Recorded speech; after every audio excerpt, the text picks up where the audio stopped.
Non-Binary Elephant podcast.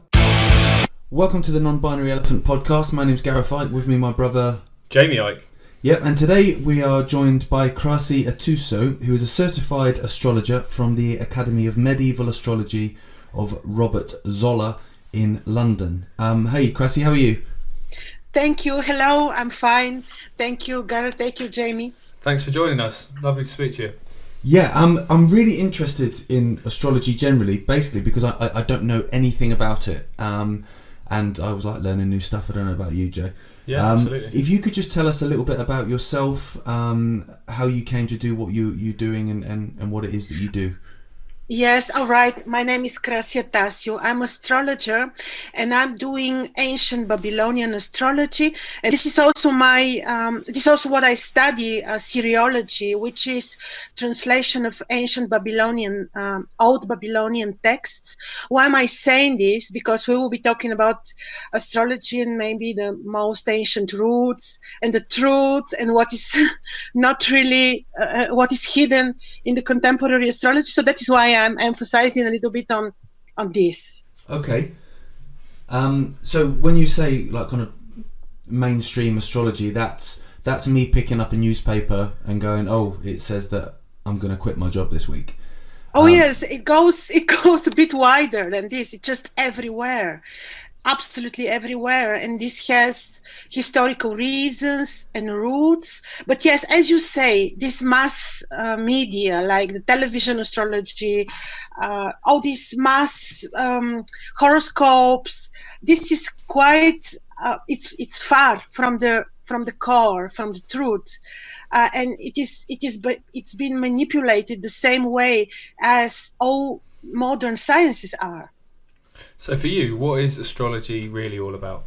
If what they're doing is wrong, what is it really all about? Well, maybe it's not wrong, but it's like, you see, the best way to introduce some idea is to put it between a big amount of truth, right? So it's like when you look at the movie which we had in the past, this famous movie, Zeitgeist, for example, right? It was a very brilliant movie with all these true truths, but then somewhere in between there is a small detail which is not truth, which is a lie.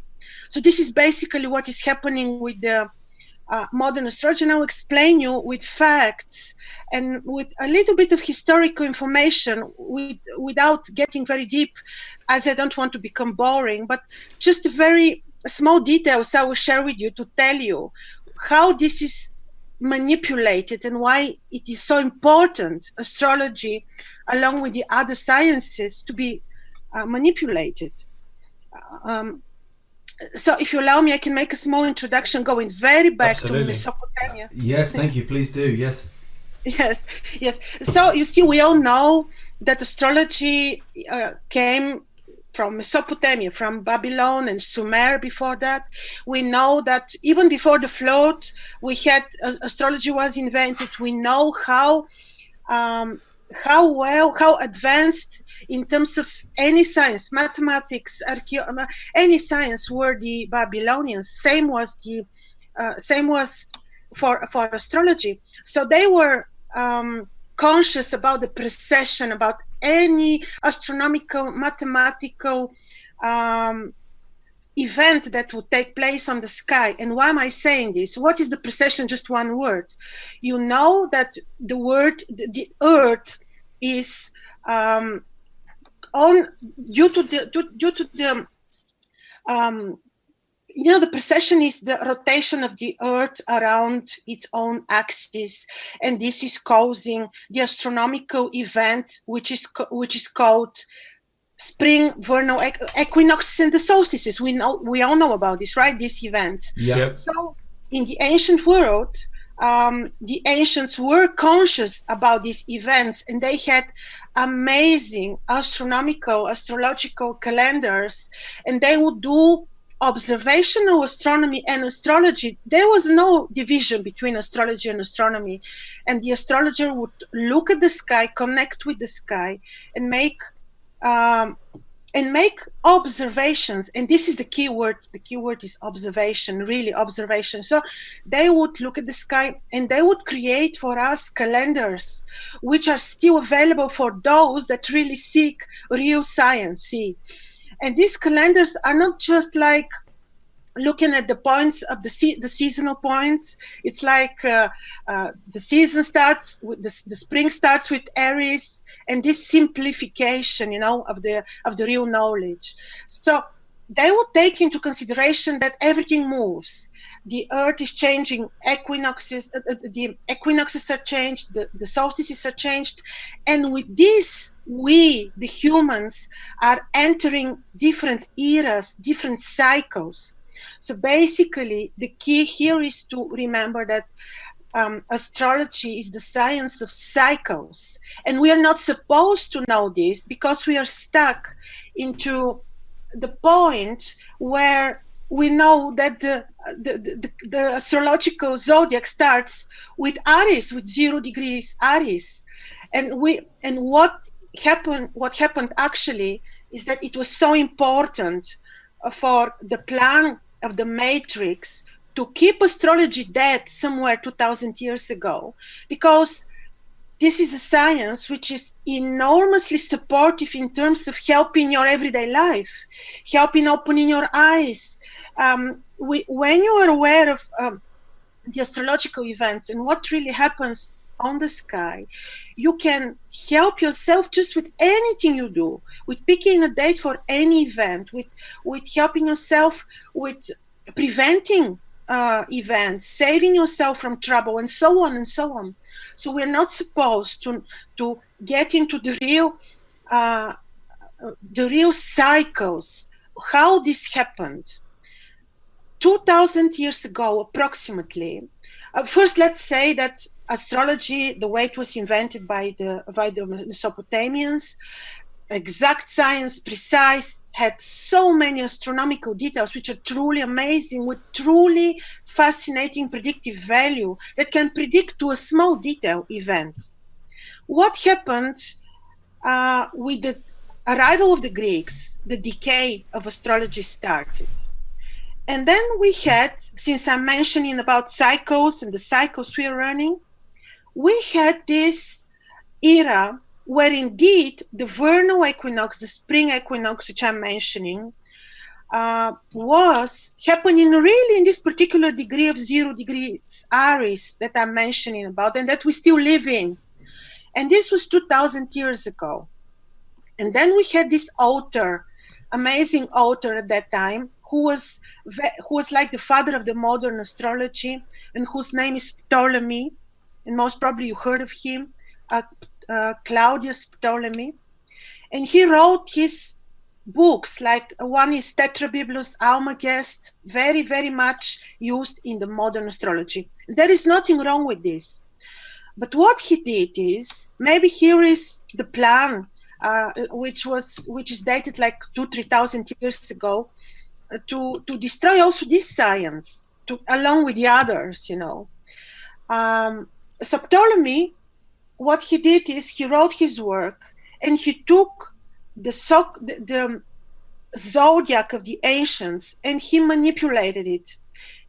And we ended up with the tropical zodiac, which is used now by the modern astrology. But how this happened? The ancients had similar zodiac, but it was more like following the path of the moon, predicting events, and this was the zodiac of the ideal era, of the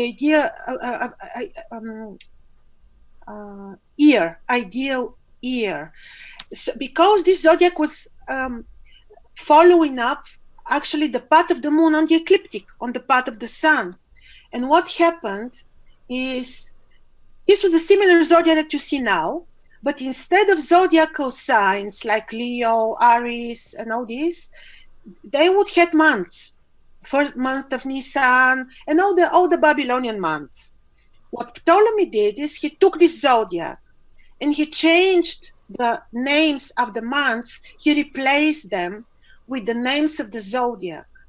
But this happened at the moment when really the spring equinox was in the Aries, which we consider the first zodiacal sign. But this was 2,000 years ago, because Ptolemy lived 2,000 years ago. I think it was the year of 200 when he lived, after Christ. So he made this change. Bad or good, I don't know.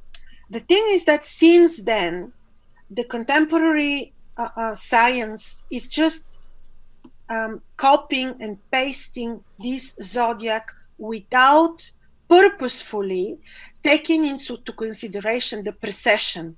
And they call this the tropical zodiac, which you know now, which you see everywhere, the wheel with the animals, you know. Yeah.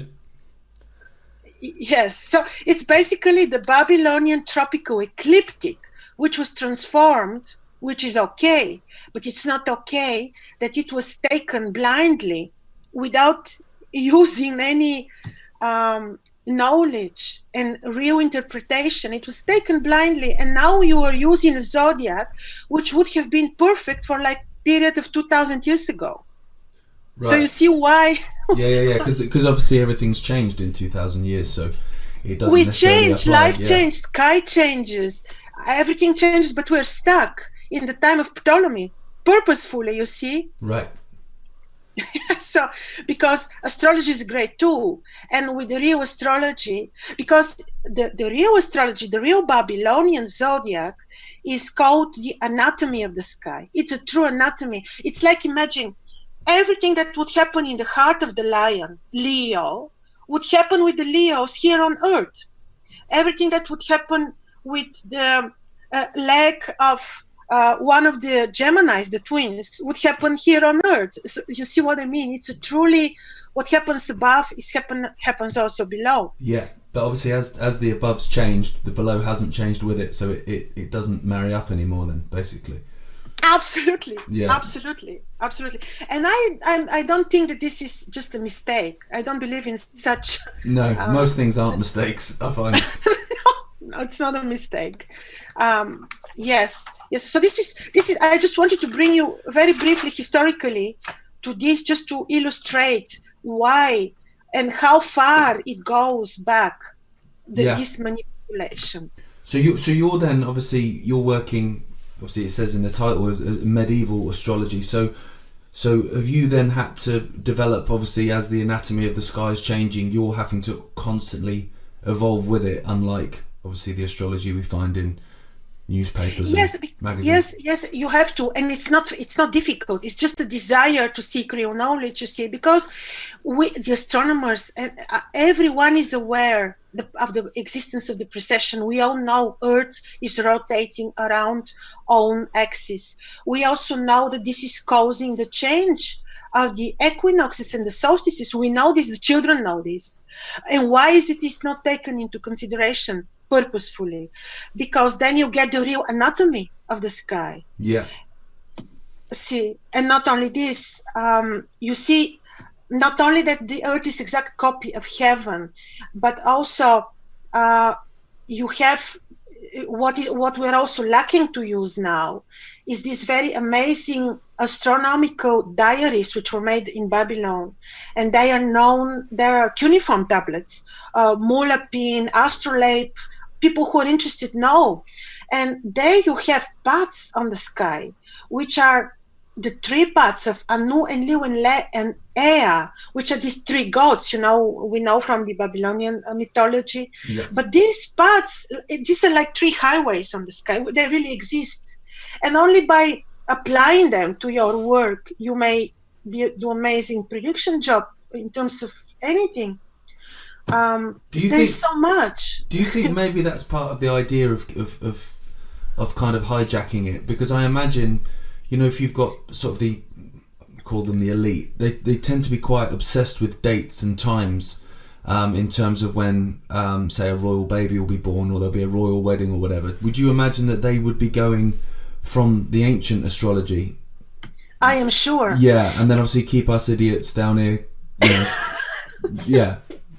Yeah, exactly. Because it's easier to control a mass of people if they don't have the same knowledge as you, isn't it? It's very easy, but I think everyone can get. If you want to get knowledge, it's just out there, right? It's just you seek and you will receive immediately help from the spirit world, and if you are searching, you will find, right? Absolutely, yeah. I think that's part of the job of the sort of the mainstream astrologist, as you'd say it, with in the newspapers, the television, is it's devaluing what it can do, and it's, as Gaz said at the start, it's pointing out, I'm gonna lose my job, or I'm gonna do this, I'm gonna do that, and that's as far as it goes.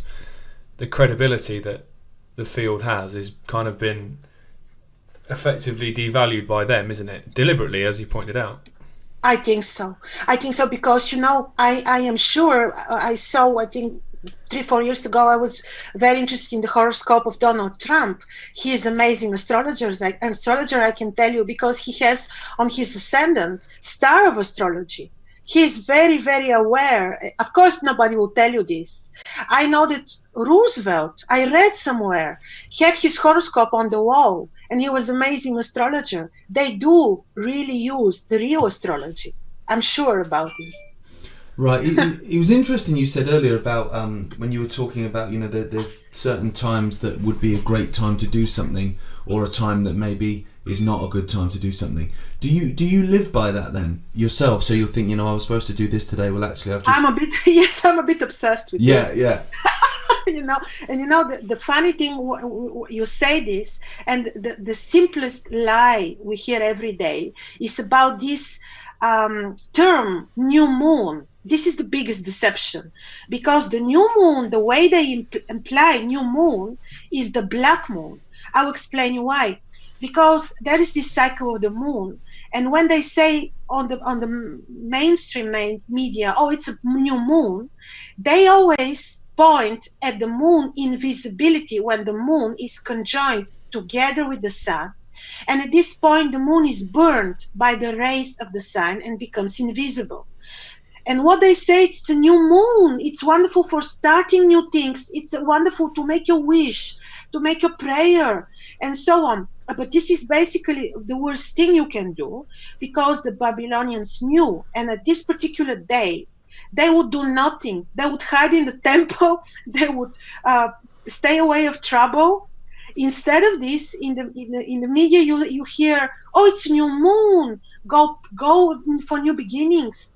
Pray, make your wishes and all these things. But the new moon is actually the day after or 2 days after, when the moon is escaping the conjunction with the sun, and you see this thin lunar crescent on the sky. Yeah. The waxing moon, and these two thin lunar crescent, this is the new moon, and it's so easy to it's logical, right? So when they say new moon, then I'm staying in. Yeah. Yes.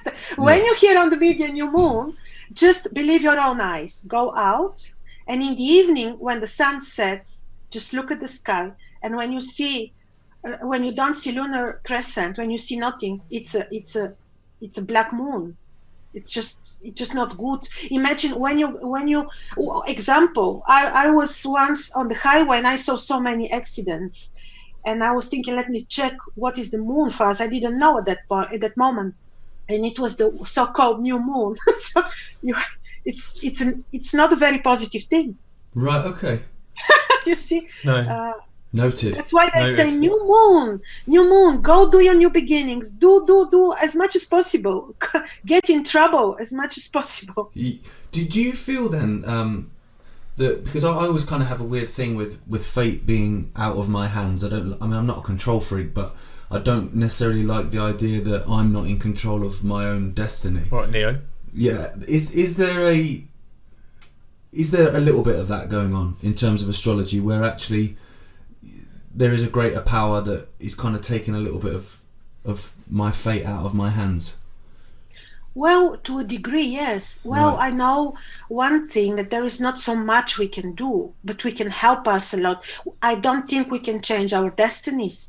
If it's given that you will be sons of David Icke, you are the children of David Icke, right? So this cannot be changed. No. But for good, for wonderful. But there are these very small things that we can change, really, with knowledge, because knowledge is power. So to some small degree you can change. You cannot change who you marry. You cannot change. I don't think that you can change this, because this is something that these contracts that unfortunately we make, we're not given that much free will. I don't think so. We have a little bit of free will, and this is to make your everyday life easier, to stay out of trouble if possible, to have new beginning in a bit more successful way. Like you will be starting your show, for example. And then if you don't have knowledge and you start it when there is the so-called new moon, not good. It will not work properly. Right. So basically the end point is destiny, but I can make the journey a little bit more comfortable. You're on the same train track, basically. But you stop at what stations you want. Yeah, basically. I think so. But I guess I kind of like that. I've heard a few theories of that we basically choose our lives before we're here, because that's what we need to do. Basically, we pick our family before we come here, and I quite like the idea of that. And I love where I've got a little daughter now. I love the idea that she picked me and her mum. Do you know what I mean? Before she was here, I do love that idea. Is that a kind of a theory that you would go along with? I believe so, because why are we given this exact second and moment to descend here on Earth? It's for a reason. So we need to go through this karma, through these particular lessons. But how we work it out, what kinds of emotions we go through, how we soften the karma, how we perceive life, it's entirely in our hands. And to some small degree, which we can change our destinies, but not really these basic and important contracts that we, I think, made. Yeah, I do like that idea. I've always liked that idea. I get that idea. Because I think sometimes it's a nice way then when bad things happen, which inevitably they will, that you can almost say, but I chose this. I get that, but then years ago, I also get the people on the street in -20 sure didn't choose that, or no, but or did they? Well, that's Do the you know what I point. mean? That's where it's how deep you go unconsciously. with it. Yeah, well, that's the thing, isn't it? Yeah. Yes, we're not sure, but see, why then it's so important to descend in this particular second? Because we need to go through this particular incarnation and no other, and it is your own horoscope, your own chart, your own roadmap, and whatever we call it.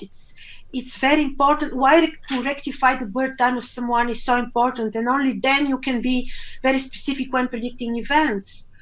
For example, it makes difference when you tell me I'm born at 10:30 or you're born at 10:31.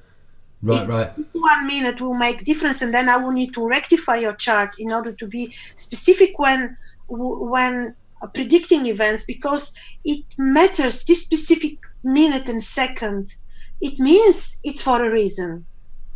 But there is this saying, and I saw it just 2 days ago. Maybe it was important to say it. Being Sadunu is it's Bulgarian master. He's one of the Hermeses, it's believed, which descend every 2,000-3,000 years. So there is this saying that he said that it is, if you don't know astrology, you will be like a foreigner in your own country. So knowledge is power in any sense. Of course. Yeah, absolutely. I find a lot of times where things happen which you would perceive to be negative, like me breaking my leg, for instance. So I broke my leg, I was in hospital for a period of time, and when it happened I was very angry and upset, and you go through all the different emotions that you go through. But once I'd stepped outside of the situation, it was the best thing that ever happened to me for various different reasons.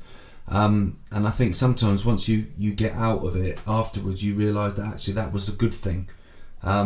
And maybe that's a little bit of understanding of astrology. If I understood it more, it would be easier to cope with negative situations, wouldn't it? Because you're like, well, yeah, I get it. There's a reason for this.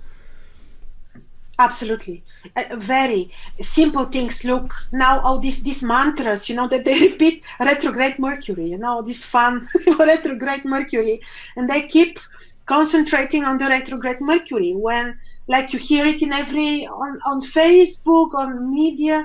It's like they keep you in so much focused on this, and actually there is so much more going on that you can make use of. Not this retrograde Mercury, which makes totally no it's so minor. See, so yes, what you're saying is absolutely, one thing can save you from other, or yes, what if this breaking of your leg saved you from another major accident or something like that? So. Yeah, it's very true. Yeah. Well, yeah, you always hear those stories. Do you remember the 7/7 bombings in London? There was people that were, my alarm didn't go off, I was late for work, I'd have been on that bus, and they weren't, and those sorts of things. You hear those kind of stories all the time. Yeah, absolutely. Those near misses. One thing I find really interesting is quite a lot of people, I imagine, would look at this and go, I don't like the idea that I'm not in control, don't like the idea that I can't influence my life. From everything you've said, I'm looking at it now as going into a maze and someone's giving you the map to the maze. That's what astrology could be. As you've pointed out, you could know when to do things, you can have a much better idea of when it's sensible to do this, not to do that. And it's actually a gift. Absolutely. Yeah. Probably why it's been concealed.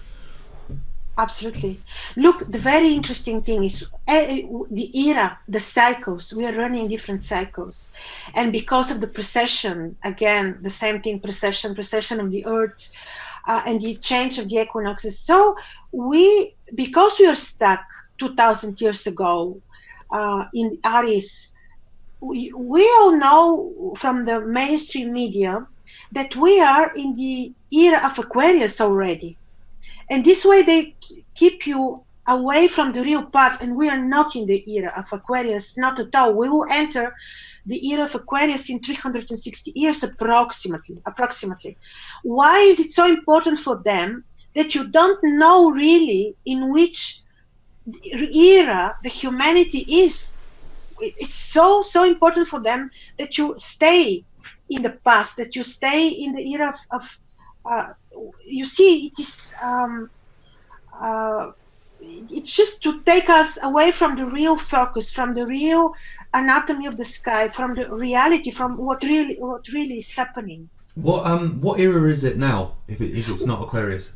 Yeah, look, we have the complete cycle that the Earth is making, the complete rotation, is called the Great Year, and it takes approximately 25,000 years. But then when you divide it by 12, the 12 zodiacal signs, you get approximately, you get then the minor era, the minor year, which is approximately 2,500 years. And this particular movement is not happening with the direction of the zodiacal signs, but the opposite direction. So we entered 2,000 years ago approximately the era of Pisces. Right. And we're about to leave it. We have 5 degrees more to leave the era of Pisces and to enter the era of Aquarius. And why you're not supposed to know this? Actually, you may. People who really seek knowledge will find out. But was it not?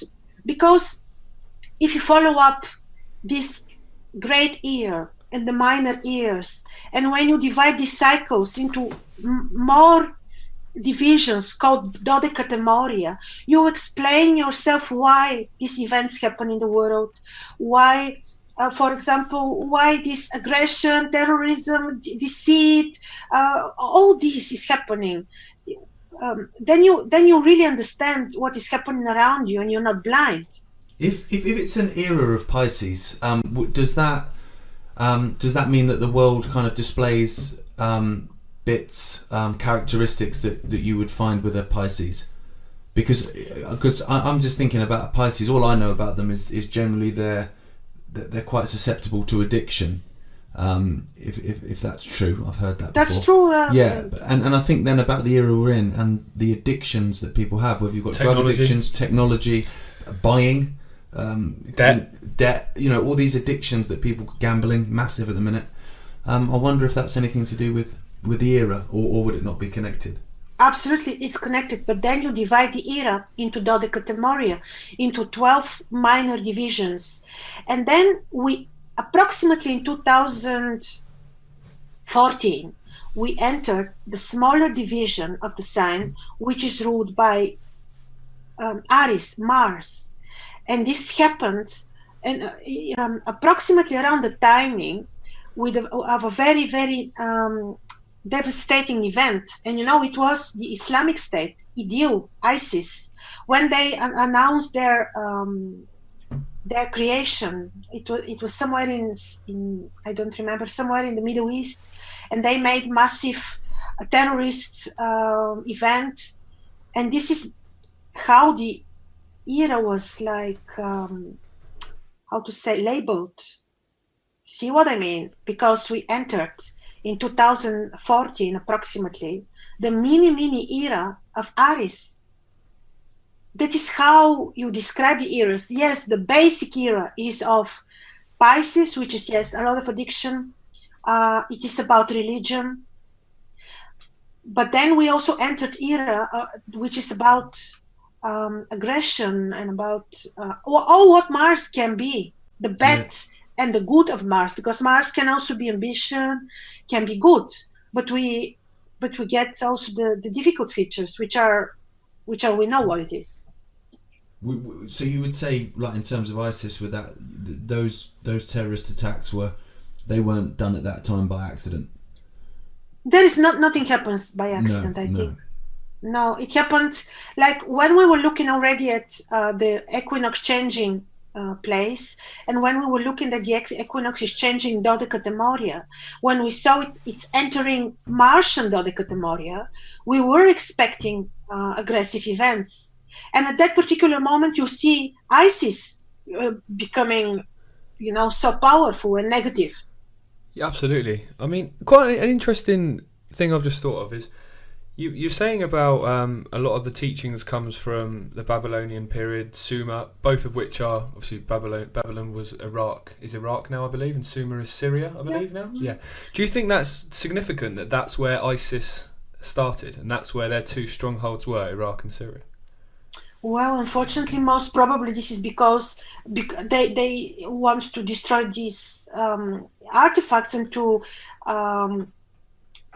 destroy the energetic field there, which is left by the ancients. And this is what comes into my mind. I don't know. Yeah, I mean, personally, I've always felt there's something important. They tried to destroy Palmyra, didn't they? Big time. There's something about the Middle East, absolutely. I mean, it's just country after country. There's got to be something significant about that area of the world that. Well, it's the cradle of civilization, isn't it? It's where we came from. Yeah, no. Yeah. Could it be deeper than that? I think so. I think. Look, they completely destroyed ancient artifacts, statues, and they did it publicly. And this happened approximately then when the Dodecatemoria was changed. And then you would see this online. It was really terrifying. I couldn't watch. No, I mean, when America went into Iraq and Afghanistan, they went into museums and lots of ancient artifacts and ancient writings and so on went missing for probably the same reasons. Well, if they don't want us to know the truth of who we are and where we came from, do they? And if that is where essentially humanity was born, then those artifacts there will say as such, and they might say other stuff that would give us more knowledge about who we are, and they don't want that, do they? So. Yeah, absolutely. I mean, I've thought there's maybe on the deeper level is when there's war, when there's violence, there's aggression, the energy of a place changes. And if there is something energetically significant about the Middle East, then all this violence, all this conflict, this aggression, all these bombs going off, that's going to change that energy there, which if that's what they're trying to achieve, then they're probably being quite successful in it. I think so. It's like the ley lines. I'm not sure whether there are any ley lines there on key positions on Earth, but at least it is energetically this must have been a very powerful place, and this is what crossed my mind, exactly as you said. Most probably they want to destroy this to make to if there was a pure source of knowledge there. I'm not sure if it exists at this time anymore after what happened. And this was the mission achieved for them. The mission is achieved. I mean, I did some reading a few years ago about, I think it was Iran, an area of Iran being an ancient gateway to the gods, which is where there was supposedly a gateway where you could interact with the skies above. Like Stargate. That's basically what it's set on, isn't it? Yeah. That was kind of the I can't remember what the book was called. About 5 years ago, I read it. But it was quite interesting. It made out that that's why Iran is effectively the golden goose in the Western trying to invade. It's been all these wars and this violence in the last decade has been building up to Iran, because that's the key. That's where the main source of trying to change the energy is, which Most probably. which would make some sense. Makes sense, and you see it in the mythology. In Annihilation, the epics of creation, they talk about gods which would be gods would be down. There was no boundary between sky and earth. And yes, this is the Babylonian epic of creation. They talk a lot about this portals, and yeah, I think, well, it all happens for a reason. And also look at another important point. And I will tell you that before the big flood, the first illumination of astrology given from the gods to Hermes happened when it was like 5,500 BC. Before that, when the Black Sea was still Sweet Lake, and then Sweetwater Lake, and Hermes was living there, and there is this legend where he's lifted up in the sky from the god of the sun and the god of the storm, Shamash and Adat, and they give him the knowledge of astrology, the knowledge of mathematics, the knowledge of predicting future, understanding stars, and so on. It's a very interesting legend. What is happening is that this happened in area in Bulgaria, between Bulgaria and Romania, called now approximately around area called Durancuac. And the name of Hermes at this time was Enmeduranki. The name is comes from the area Durancuac. This area still exists. Why you think this particular area of Europe now is so traumatized, suppressed by wrong devastating politics and poverty, and just name it? It is because people that are very spiritual, trying to wake up, and this is another source, very, very ancient source of knowledge and information, and they try to suppress it the way they do with Iraq and the Middle East. They try to suppress information in whatever form that information is in this case astrology. And I think a lot of that, as you pointed out, is because they don't want people to know the real knowledge, the real power that they have. It all kind of ties into that. It's the same with any suppression of knowledge. It's suppressing the fact that we have considerably more power than we're led to believe. And if, as you've pointed out as well, if astrology was used for the benefit of people, it could be an incredible benefit to people's lives. It could be amazing. Absolutely. See what they did in Babylon. They would have these ziggurats, and then in the middle of the temple, they would have a kind of high temple. How you call this in English? Where they would watch the sky. Like a tower. Yes, tower. A high tower. They would have in the middle of the temple. And then they would do this observational. Why I pointed out on observational? Because it was believed in the ancient, astronomy, and in general, the belief was that when you observe the sky, you connect with the Creator. So you're not supposed to observe the sky. You're supposed to look at the software now, which is so simple that children can use. And it keeps you away from the real sky. But okay, to get to the point. So they would have these towers, and they would look at the sky. And every single event that would take place in the sky, negative or positive, would be used for the king. And if there was an eclipse, and if during this eclipse there was an omen where the king would be in danger, then they would perform rituals, and they would try to do measures. So there are measures, because we spoke about free will, and you asked how far you can go with your choices. Well, there are measures. Yeah. So there are measures. So that's what they would do. They would look, observe, and then they would take measures. And this is what it's not done. Well, it is maybe by few, but we're talking about the mainstream stuff. No, the few at the top know what they're doing and keep everyone else in the dark. Yes. Well, they cannot stop knowledge, and especially what is good in the era of Pisces, and in the coming energy from the era of Aquarius, is that information is coming which cannot be stopped, cannot be suppressed. So if obviously it's essentially press pause, stuck 2,000 years ago. So for me, I'm a Sagittarius born in the year of the rooster. Would that be true? Would I be that, or is it a case there of? would be 24 degrees difference when we recalculate the change of the equinoxes and the solstices. There will be change in your chart. Could you work out what Gareth is now?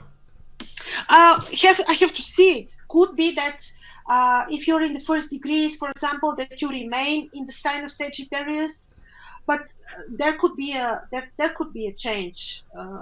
For example, in the tropical modern system, I would be Aries, but then when you recalculate, I would fall into Pisces. The same will be with you. You will go into the previous sign, most probably, but this has to be seen. Right, so that's Scorpio, isn't it, for me? The same as me. Yes, Boom. yes, it will be Scorpio. Or you'd go back one as well. I'd be Sagittarius, wouldn't I? Sagittarius is Scorpio, isn't it? No, Sagittarius is after Scorpio. So I'm 18th of November. So there is a possibility that you also remain there, because I told you, depends on the degree. Well, apparently, as soon as I tell someone I'm a Scorpio, they go, yeah, about right. I get the same from Sagittarius. Because if you're Sagittarius, maybe you will go to the previous sign and then it will be Scorpio. Like with me, I was supposed to be Aries, but I am Pisces because see. Right. Yeah. Well, Gaz mentioned being the year of the rooster, which kind of brings on to my one of the questions I had wrote down before we started, which was how does the Chinese calendar tie in terms of the New Year, year of the monkey, year of the rooster, year of etc. How does that tie into astrology? Unfortunately, I'm not informed. I don't know. I really have no knowledge about the Chinese calendar. Right. I can tell you about the Indian. The Vedic astrologers were also very ancient, wonderful astrology, very aware of the precession, and the Vedic astrology is absolutely good. With this small problem that they attempt also to tie, the modern astrologers attempt to tie the real Vedic astrology to the tropical modern one. So if one would do the real Vedic astrology, Indian one, it would be wonderful. But for the Chinese, I cannot tell you. I have no idea. Yeah, because I was reading a book a few weeks ago, which only my specific one, which was Scorpio Monkey, and they seemed to completely conflict in what they wanted to say. One was saying this, the other said the complete opposite. It made no sense, really. Oh well, could be that they are aware of the real movement of the sky, of the anatomy of the sky. Could be. I don't know. Yeah, it's like, as you point out, if one's sort of genuine using a certain form of knowledge and the modern one isn't, then there is going to be a conflict, isn't there? There's going to be no harmony there. Either that or you're bipolar and they're both right. Well, I don't think I'm that. I don't know, ask Beth. Yes, absolutely. You need to check and to verify which knowledge they use when you will be using astrology. Where do you think? And I know this is the $1 million question that everyone wants to know. But in your opinion, where do you think we come from as human beings? $1 million question. I don't know. When we read the Epic of Creation, our Babylonian myths, well, the version is that we were created with from the mad scientist Enki, and all these stories we all know about them. How truthful they are, most probably, there is a lot of knowledge in the myths, in the legends, and probably there is a big amount of truth there, that we were created to be slaves, and basically we are. Well, yeah, we are, yeah, in lots of different ways, yeah. That's a depressing thought, though. Yeah, it is actually. Well, yes, but we're not supposed to have fears, anxieties. It's really good to be. Well, I don't like this new age positive thinking, advices. But yes, we need to stay positive in order to really be connected with the wide spirit world, with the Creator, not with. I must admit, I agree with that kind of like you said about the the New Age thing is always positive. Yeah. But the problem with that is you never solve anything unless you acknowledge that there's negative there.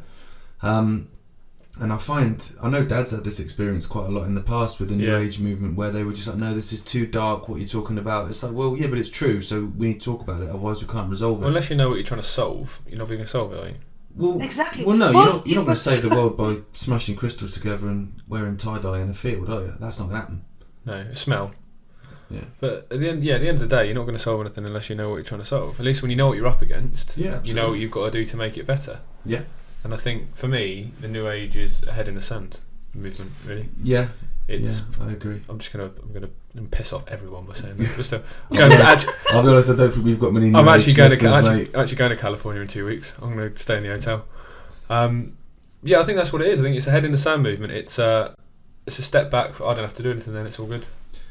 Yeah, maybe. Yes. Not all of them. We're tarring them all with the same brush. But no, absolutely same with any group of people in the world. There's not everyone is the same. That's the beauty of the world that we live in. I think people need to embrace that rather than see it as a reason to argue with each other. Yeah, absolutely. If anyone, because obviously I don't want to take up any more of your time because you've been fabulous, and I really appreciate you coming on. If people want to get hold of you, what's the best way to get hold of you in terms of picking your brain or getting a reading or anything like that? You mean contacting? Yes. Yeah, to contact you. Yeah. Well, I have a website. I'm available also on YouTube. I have a website, CrassieAncientAstrology.com, and yes, I work as this is my hobby and my work. My life is astrology, and I'm also obsessed with good elections and using really the sky for my everyday life, as we spoke. Yes. Fabulous. Well, I think I'm definitely going to be sending you a message to try and get too. some kind of reading if that's at all possible.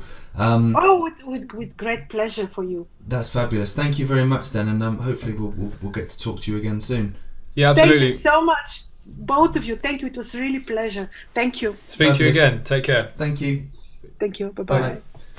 I really enjoyed that. It was a really interesting chat. I always find it really interesting, that kind of stuff. I'll give out the website again. It's www. and then it's KRASI ancientastrology.com. And we'll put that in the we'll put it in the description at the bottom, because obviously people aren't sure how to spell it. So. Ancient is the word that does me all the time. I can never spell it right. Yeah. Well, that's the thing. It's because it's I before E except after C. Yet in ancient, it's I before E after C. Can you remember the other two words they used to tell you in school? No. I didn't listen much in school. I think receiving. We're both aware of receiving is one of them. No, that's after C, isn't it? Oh, I don't know. See you later. Crap, yeah. Anyway, thanks for listening. I enjoyed that, and it was hopefully you did too. It was kind of sort of made me kind of think a lot, which it was very educational, and it's nice because neither of us knew anything about it. Absolutely nothing other than picking up a copy of the paper and it's saying, today's a great day to go for a walk. Yeah, I'd bet